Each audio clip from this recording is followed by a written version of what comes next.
Tell a small, curious child not to touch a specific object, and watch how quickly their tiny hand reaches directly toward it anyway. Tell a teenager they are absolutely and completely forbidden from dating a particular person, and watch closely how suddenly that exact person becomes considerably more genuinely attractive to them.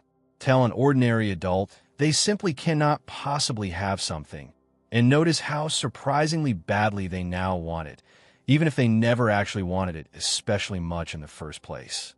This is genuinely not simple stubbornness, and it is certainly not defiance for its own sake either. It is a specific, well-documented psychological mechanism that quietly and consistently drives an enormous amount of everyday human behavior. It is called psychological reactance, a specific concept first formally developed and articulated back in 1966 by psychologist Jack Brehm. Brehm proposed that human beings possess a set of perceived personal freedoms, specific behaviors and choices we genuinely believe we are fully entitled to freely engage in whenever we personally want to.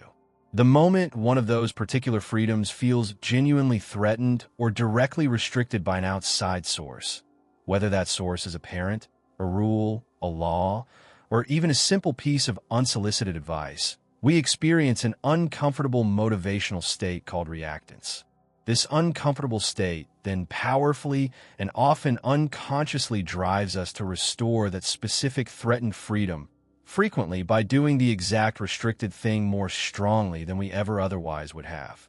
Here is what makes this particular mechanism so genuinely fascinating and so remarkably consistent across countless different situations. Reactance is not really about the specific object, the specific person, or the specific behavior itself at all. It is fundamentally about the perceived threat to personal autonomy and free choice. A teenager forbidden from dating someone is not necessarily reacting to some genuine surge of newfound romantic feeling. They are reacting instead to the deeply uncomfortable sensation of someone else attempting to directly control a choice they firmly believe should genuinely belong to them alone.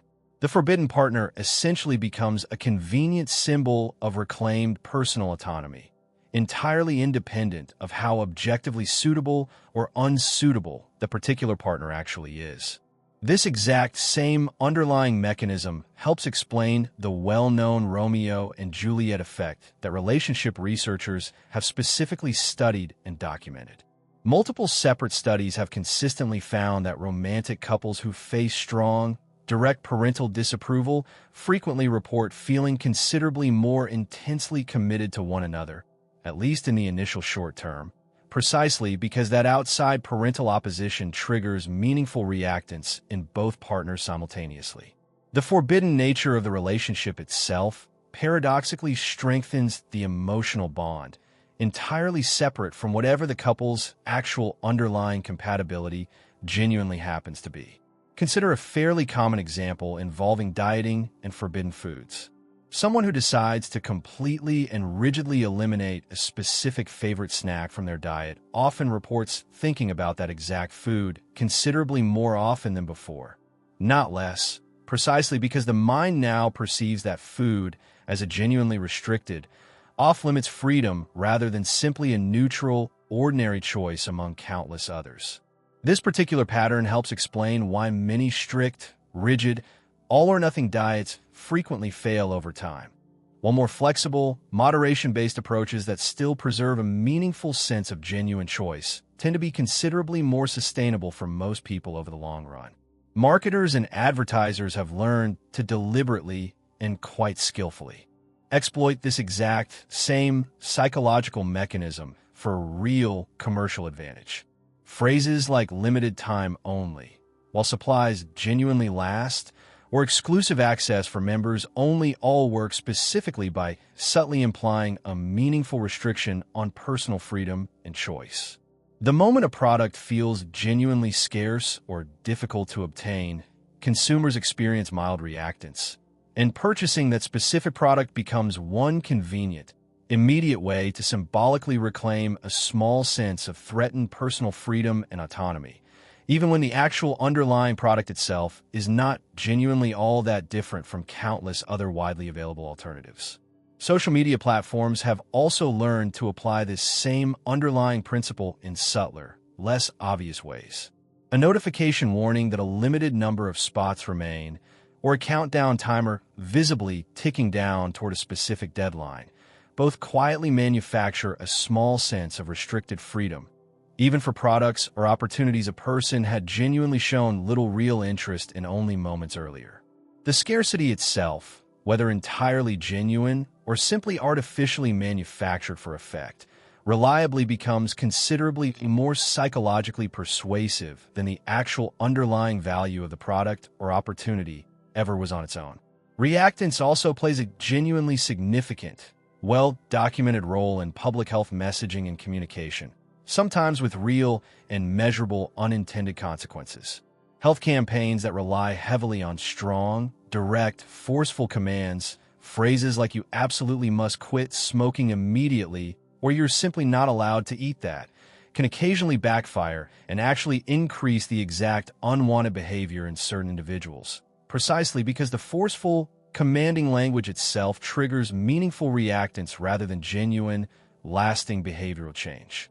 Researchers studying public health communication have consistently found that messages which carefully preserve a clear sense of personal choice and autonomy, phrases like "you might consider trying," tend to be considerably more effective at genuinely and sustainably changing behavior over the long term. Parenting research offers a particularly rich and well-studied source of real-world reactance examples.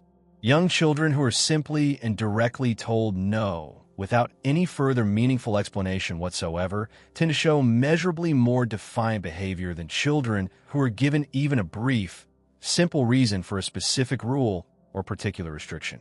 Providing that small additional piece of context does not fully or entirely eliminate reactance altogether, but it does meaningfully soften it, precisely because the child still retains some genuine sense of understanding and rational participation in the underlying decision, rather than experiencing the restriction as a completely arbitrary, entirely unexplained exercise of raw parental power and control. There's also a well-documented individual difference in how strongly and intensely different people genuinely experience reactance. Researchers have identified what they specifically call trait reactance, a fairly stable personality characteristic describing how strongly a particular person generally tends to resist perceived attempts at outside control across a wide range of otherwise unrelated everyday situations. People considerably higher in trait reactance tend to respond especially strongly and intensely to direct commands, rigid rules, and forceful persuasion attempts of nearly any kind, while people noticeably lower in trait reactance tend to respond somewhat more calmly and flexibly to the exact same category of external requests.